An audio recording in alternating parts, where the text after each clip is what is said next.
Our next chapter's called The Mad American. You're lucky to be alive, the man said.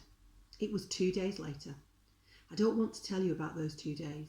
I spent most of them in hospital in Paris, and all I can say is, if you've ever had your stomach pumped, you'll know there are plenty of things you can do that are more fun. I don't remember much about the first day. The next day I felt like a spin dryer that's been left on too long. All I'd eaten in the entire time was a little bread and water. Fortunately, the water didn't have any bubbles. I don't think I could have managed the bubbles. And now here I was in the headquarters of Surrett, the French police force. It's funny how police stations are the same the whole world over. This may have been grander and smarter than New Scotland Yard. The curtains were velvet and the pictures on the walls showed some grey-haired Frenchman in a suit, rather than our own grey-haired queen in a crown. But it still smelled the same. Tim was sitting next to me. He was the colour of the yoghurt that had brought us here in the first place, with eyes like crushed strawberries. His hair was dishevelled, and he looked like he hadn't slept in a month. I was going to say something, but decided against it. I probably looked just as bad. We were in the office of the Chief of Police.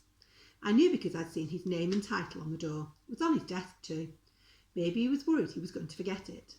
He was the man in the grey suit whom I'd seen earlier, the man who'd been talking to the receptionist at our hotel and who had taken our photograph. Things were beginning to add up, even if I still had no idea of the sum total. Another 1 hour and it would have been too late, Wah went on. He spoke English as if he had no idea what he was saying, lingering on every word. He had the sort of accent you get in a bad television play. Another van or it would have been too late. I hope you get the idea. You were very lucky, he added. Sure, I muttered, and we'd have been even luckier if you'd arrived a couple of hours before.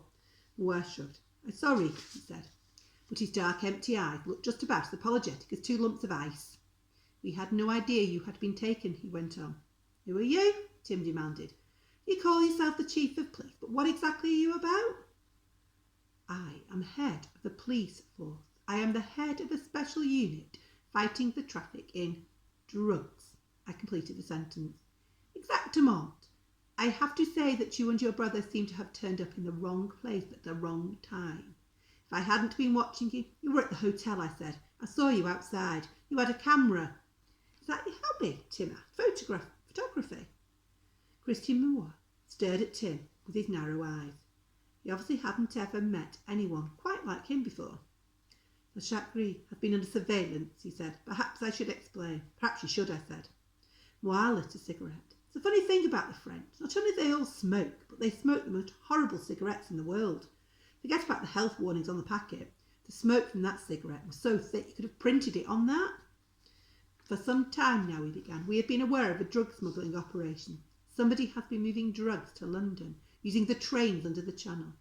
We still don't know how they do it. We have searched the trains from top to bottom, but we have found nothing. Worse still, we don't know who they are. Is there anything you do know? I asked. Moore glanced at me with unfriendly eyes. We know only the code name of the man behind the operation, he replied. The Mad American, I said. That surprised him, but he tried not to show it. The drugs arrived from Marseille, he went on. They are weighed and packaged somewhere in Paris. Then the Mad American arranges for them to be sent to London. We've been working with the English police to try to stop them. So far we have had no success in London, but in Paris we had one lucky break. Le Chagrin, I said. Yes, we learned that the hotel is sometimes used by the Mad American. When dealers arrive from London to buy his drugs, that is where they stay. He meets them there. They pay him money, and then his 2 associates, Bastille and Lavanche, arrange for the drugs to be sent on the train. So that's why you photographed us, I said. You thought we'd come to Paris to buy drugs. I know it sounds unlikely, Moore said. An English kid and his idiotic brother. Nick isn't idiotic, Tim protested. We became interested in you the moment you reported that Bastille and Lavanche had attempted to kill you, Moore went on. I ordered the photograph to be taken so that we could check you against our criminal files. But if you thought we were criminals, why did you let us go in the first place, I asked. It had puzzled me at the time. The policeman suddenly changing his mind and telling us we could leave. The answer to that is simple, Moore said. We still had no idea what part you had to play in all this. But you had mentioned Le Chagrin, and that was enough. It was important that the Mad American should not be aware that the police were involved. I personally ordered your release, and at the same time I made sure that we kept you under, how do you say, surveillance. That was very lucky for you, considering how things turned out. You were following us? Yes, I saw you go back to the hotel, and minutes later I saw the van with the 2 men who knocked you out and kidnapped you. We followed the van, but unfortunately lost it in traffic. So you don't know where we were taken? No, but I know that you were in danger, and I'd have a gendarme in Paris looking out for you. One of them saw you and radioed HQ. By that time they had pumped you with enough drugs to kill a horse. Why would they want to kill a horse? Tim asked. Moir ignored him. We only got to you in the nick of time. Another 10 minutes and the two of you would now be in Pierre Lachaise. You mean in the hotel? Tim said. No, Pierre Lachaise is a cemetery. OK, you saved us, Monsieur Moir said. But now, if you don't mind, I'm heading back to the hotel, packing and leaving for London. That's right, Monsieur Loire, Tim agreed. We're out of here. I'm afraid not. Moir hadn't raised his voice, but if anything, he'd done the exact opposite. But that's the thing about the French. When they've been really nasty, they don't shout, they whisper. You realise that I could have you arrested? He asked. I almost laughed. For what? I demanded. You were found in the middle of Paris full of drugs, the police chief explained. He sounded almost reasonable. 2 English tourists who decided to experiment with these forbidden substances. That's a complete lie, I exclaimed. Yeah, Tim agreed. We're not tourists. And then there is the matter of the boat, Moir continued. You jumped off a bridge, endangering the life of the people on the boat. This could also prove to be drug-related. What do you want, Moir? I demanded. Moir leaned forward. His face could have been carved out of stone. Even the cigarette smoke seemed to have solidified. There are 2 things we wish to find out, he said. First, who is the mad American? Why don't you ask Bastille and Lavanche? I demanded. They wouldn't tell us anything, and if we did arrest them, it would only let their boss know that we were getting close, and that would ruin everything. The second thing we wish to know is, how are they smuggling the drugs across the channel? As I have told you, we have searched the train many times, but with no success. These packets of white powder, they must be somewhere, but... He smacked his forehead with the palm of his hand. It is infuriating. What do you want us to do? I asked. I want you to go back to the hotel, Moir replied. It will be as if nothing has happened. Why? Because you can be useful to me on the inside. My men will continue to watch you. You'll be completely safe, but maybe you can find the answer to the questions. And if there is anything to report, forget it, I snapped. Right, Tim nodded. Bastille only paid for 4 days. We couldn't possibly afford it. Bastille? For the first time, Moir looked puzzled. Who is Bastille? Doesn't matter, I replied. We're British citizens. You can't blackmail us. You don't think so? Moir almost smiled. You are Europeans now, my friend, and if you don't do exactly as I tell you, let me assure you that you will be spending a great deal of time inside a European jail. I wanted to argue, but I could see there was no point. The last person to argue with Christian Moir probably found himself with a one-way ticket to Devil's Island. He knew he'd beaten me. Go back to La Chagris and wait for further instructions. He said, don't worry about the bill. I will see to it. And what if we get killed? I asked. My department will pay for the funeral too. I sank back in my chair. There was nothing I could say, not in French, not in English. It really wasn't fair. And that was how we found ourselves a few hours later, back in our hotel room at La Chagris. As I walked back to the hotel, I'd known how those French aristocrats must have felt as they took their last step towards the guillotine. The receptionist had almost fallen off his chair when he saw us, and he'd been on the telephone before we reached the lift. The mad American would have presumed we were dead. Now we'd know he was wrong. How long would it take him to correct his mistake? Tim sat down on the bed. He was actually looking quite cheerful, which made me feel even worse. Maybe this isn't so bad, Nick, he said. Tim, I cried, how bad can it be? We're working for the French police now, he said. This could be good for business. Tim Diamond Incorporated, London and Paris. That'll look good on the door. Look even better on your gravestone, I said. Don't you understand, Tim? We're not working for anyone. Christian Moir was lying through his teeth. You mean he isn't a policeman? Of course he's a policeman, but he doesn't want us to work for him. He's using us. I'd taken a guidebook of Paris out of my case, and now I sat down next to Tim. Moir wants us to find out the identity of the mad American, I explained. What's the best way to do that? Just ask for Tim Diamond. Just use Tim Diamond. He sent us back here because he knows that our turning up again will panic the mad American. He's already tried to kill us twice. He's certain to try again. And this time, Moir will be watching. He's using us as bait in a trap, Tim. The mad American kills us. Moir gets the mad American. It's simple as that. I opened the guidebook. I'm not sitting here waiting to be shot, I said. Where do you want to be shot? Tim asked. I don't want to be shot anywhere. That's why I'm going to find the mad American before he finds us. I started to thumb through the pages. I still didn't know what I was looking for, but I had a good idea. After we were knocked out, we were taken to the mad American's headquarters, I said. But we were knocked out, Tim said. We didn't see anything. We didn't see much, I agreed, but there were some clues. A blue star, some words in a shop window, the French confection. And when we were tied up, I heard something. Music, singing. Do you think that was the Mad American? No, Tim. It was coming from a building nearby. I stopped, trying to remember what I'd heard. It wasn't French singing, I said. It was foreign. Sitting next to me on the bed, Tim was making a strange noise. I thought for a moment he had a stomachache. Then I realised he was trying to hum the tune. That's right, Tim, I said. It was something like that, only a bit more human. Tim stopped. I tried to think. How had the singing gone? It had been sad and somehow dislocated. A choir in a single male voice. At times it had been more like wailing than singing. Remembering it now made me think of a church. Was that it? Had it been religious music? If so, what religion? I'm not sure what happened first. The thought seemed to come into my mind at exactly the same time as I found myself looking at the words, the Jewish quarter, in the guidebook in my hands. Jewish music, I exclaimed. Jewish? The music we heard, Tim, it was coming from a synagogue. Tim's eyes lit up. You think we were taken to Jerusalem? No, Tim, we were in Paris. But there's an area of Paris that's full of synagogues. I waved the book at him. La Maurice, that's what it's called, the Jewish sector of Paris. How big is it? Tim asked. I read the page in front of me. Originally a swamp, the Maurice has grown to become one of the most fashionable areas of Paris. Its narrow streets are filled with shops and boutiques, including some of the city's most elegant cafes and cake shops. The Maurice is home to the Jewish quarter with numerous synagogues and kosher restaurants based around the Rue de Rosses. There was a map showing the area. It only had a couple of dozen roads. Doesn't look too big, I said. At least we know what we're looking for. The French confection. But what is the French confection, Nick? I think it must be a shop. Maybe it sells cakes or sweets or something.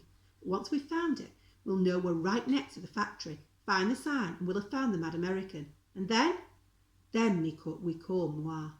We slipped out of the Chagris, down the fire escape, dodging past Moir's men who were waiting for us at the front of the hotel. Then we dived into the nearest metro station, headed north. It was a short walk from the station to the start of La Marie, one of those Paris squares where even the trees managed to look expensive. From there we headed down to a big elegant building that turned out to be the Picasso Museum. I studied Picasso at school. He's the guy who painted women with eyes in the sides of their necks and tables with legs going the wrong way. It's called surrealism. Maybe I should have taken Tim in. He's a bit pretty surreal himself, but we didn't have time. We backtracked and found ourselves in a series of long, narrow streets with buildings raising 5 stories on both sides. But I knew we were on the right track. There was no singing, but here and there I saw blue stars, the same stars I'd glimpsed as I was bundled into the van. I knew what it was now, the 6-pointed Star of David. There was one in every kosher food store and restaurant in the area. We'd been following the Rue de Rosses, the one I'd read about in the guidebook, but with no sign of the building where we'd been held. So now we started snaking up and down, taking the first on the right and the next on the left and so on. It was a pretty enough part of Paris, I'll say that for it. Tim had even forgotten our mission and stopped once or twice to take photographs. We'd been chased and threatened at knife point. We'd been kidnapped, drugged and threatened again, this time by the police, French police, and he still thought we were on holiday. And then suddenly we were there. It was on one of the main streets of the area, the Rue de Savigny. I recognised it at once. The burnt face of the building, the broken windows, the ugly chimney stacks, and there was the archway that we'd driven through. There was a courtyard on the other side, which is where the white van had been parked. I stood there in the sunlight, with people strolling past on the pavements, some carrying shopping bags, others pushing prams, and none of them knew. The biggest drug factory in Paris was right in front of them, just sitting there between a cafe and a cake shop, right in the middle of Marais. I couldn't believe I'd found it so easily. It was hard to believe it was there at all. Nick, Tim whispered. I grabbed hold of him and pulled him down behind a parked car as Bastille and Lavanche appeared, coming out of the front door and walking across the courtyard. Each of them had a heavy box in their hands. Another shipment on its way out. It made me angry that anyone should be dumb enough to want to buy drugs, and angrier still that those 2 grim reapers would be getting richer by selling them. What do we do now? Tim asked. Now we call Moir, I said. Right, Tim straightened up. Let's ask him there. Before I could stop him, he'd walked across the pavement and into the cake shop. There was a sign in the window that I had seen from the van. The French confection. Why did the name bother me? Why did it feel as if it was connected with something or someone I had seen? It was too late to worry about it. Now Tim was already inside. I followed him in. I found myself in a long, narrow shop with a counter running down one wall. Everywhere I looked there were cakes and croissants, bowls of coloured almonds and tiny pots of jam. The very air smelt of sugar and flour. On the counter stood one of the tallest wedding cakes I had ever seen, 6 platforms of swirly white icing with the marzipan bride and groom looking earthsick up at the top. There was a bead curtain at the back, and now it rattled as the owner of the shop passed through, coming out to serve us. And of course I knew her. I'd met her on the train. It was Erica Neath. She stopped behind the counter, obviously surprised to see us as we were to see her. "You?" she began. "Mrs. Nice," Tim gurgled. I wondered how he'd managed to remember her name. "We need to use your telephone to call the police." "I don't think so, Tim," I said. Even as I spoke, I was heading back towards the door, but it was already too late. Erica's hand came up, and this time it wasn't holding an almond slice. It was the biggest gun I'd ever seen, bigger than the wrinkled hand that held it. Its muzzle was as ugly as a smile on the old woman's face. But, Tim started. "Erica Neath," I said. "I suppose I should have guessed. Madam Erica Neath. Say it fast, and what do you get?" "Madam American Nice?" Tim suggested. "Mad American," I said. "She's the one behind the drug racket, Tim. When we met her, she must have been checking the route. That's why she was on the train, and that's how Bastille and Levant knew we were in Paris." Erica Neath smiled at us. "Yeah," she said. "I had to travel on the train now and then to keep an eye on things, like that idiot steward, Mark Zabral. He was scared, and scared people are no use to me." "So you pushed him under a train?" I said. She shrugged. "I would have preferred to stab him. I did have my knitting needles, but fortunately I was halfway through a woolen jumper. Pushing was easier."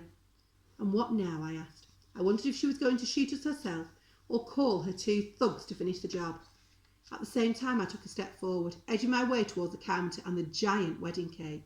"Those idiots Jack and Luke should have got rid of you when we had the chance." Erica hissed. "This time they will make no mistakes." She turned to press the switch set in the wall. Presumably it connected the shop with the factory next door. I leapt forward and threw my entire weight against the cake. Erica half turned, the gun came up, the door of the shop burst open, the glass smashing, and as Erica Neath gave a shrill scream and disappeared beneath about 10 kilograms of wedding cake, Christian Moir and a dozen gendarmes hurled themselves into the shop. At the same time I heard the blare of sirens as police cars swerved into the road from all directions. I turned to Moir. "You followed us here?" Moir nodded. "Of course, I had men on all sides of the hotel." Erica Neath groaned and tried to fight her way out of several layers of sponge, jam and butter. Tim leaned forward and scooped up a fragment of white icing. He popped it into his mouth. "Nice cake," he said.